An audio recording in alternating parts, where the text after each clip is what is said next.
Di awal, kita diperlihatkan seseorang yang terlihat ketakutan sambil memohon dan memelas kepada sosok yang disebut Dedi. Bukan Dedi ini ya.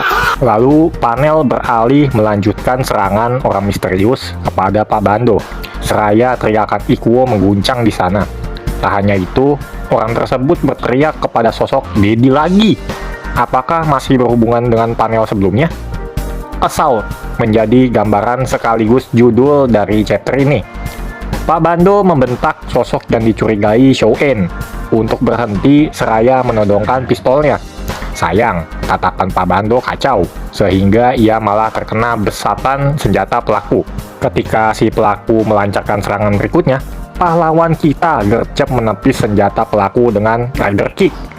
Senjata pelaku terlepas dan mereka berdua sempat bertatap muka. Meski sosok pelaku yang disangka Shouen masih samar-samar, sang pelaku langsung ngebut, pergi meninggalkan mereka. Ikuo pun menanyakan keadaan Pak Bando.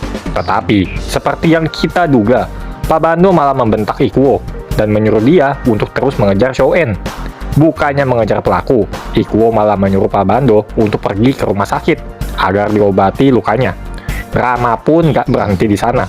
Sebuah tonjokan mengarah langsung ke Ikuo karena membantah perintah Pak Bando. Dan saat Pak Bando masih ngomel-ngomel, serangan balasan Ikuo mengarah tepat ke muka Pak Bando. Mereka pun malah cekcok di sana, yang berakhir dengan Ikuo yang mampu membawa Pak Bando pergi ke rumah sakit. Meskipun di sisi lain Pak Bando masih kesal dan ngedumel. Saat di rumah sakit, Ikuo ternyata tak berani memberitahu rekan-rekan tim 11 bahwa Pak Bando diserang oleh pelaku. Kalaupun Ikuo ngasih tahu, mereka belum tentu percaya. Karena siapa tahu, orang yang menyerang Pak Bando hanya beradalan biasa. Ikuo juga menyayangkan tindakan Pak Bando yang bergerak sendirian, hingga mengakibatkan Pak Bando terluka.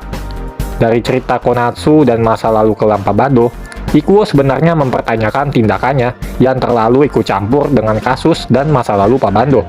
Hanya saja, karena kasus ini melibatkan partnernya, Ikuo bertekad untuk membantu Pak Bando menyelesaikan ini semua. Tak lama dari situ, telepon Ikuo berdering, yang ternyata itu dari Tatsuya, yang melaporkan bahwa ia menemukan sang pelaku. Ikuo lalu ikut dengan Tatsuya bersama sebuah mobil, yang di dalam sana, Tatsuya sempat memberikan Ikuo semacam obat mabuk darat. Lah, emang Ikuo kenapa? Lanjut, Tatsuya mengatakan bahwa cepu-cepunya bilang bahwa saat Prince Shouen dulu terlibat perdagangan obat-obatan terlarang. Dia lalu menggunakan sebuah pabrik terbengkalai yang terletak jauh di dalam hutan. Dan mungkin saja ia bersembunyi di sana. Rasa dicuekin, Tatsuya membentak Ikuo. Padahal, Ikuo sendiri berada di dalam bagasi belakang mobil Tatsuya sambil menahan mual. Pantes. Tambahan juga bahwa hal ini dilakukan agar pergerakan mereka tak dicurigai oleh warga setempat. TKP belum sampai, Ikuo malah mengeluh pengen jackpot ke Tatsuya. Yang justru Tatsuya akan menghabisinya jika Ikuo beneran jackpot di dalam mobilnya. Wah, ini panel kocak sih. Mereka pun akhirnya sampai di gudang itu, dibarengi oleh Ikuo yang masih jet lag. Di dalam gudang tersebut, sepertinya sudah tidak ada orang yang menempatinya. Tatsuya juga berasumsi si pelaku sudah meninggalkan tempat ini sekitar 3 bulan yang lalu. Tatsuya pun akhirnya menyuruh Ikuo untuk pergi karena usaha mereka yang sia-sia.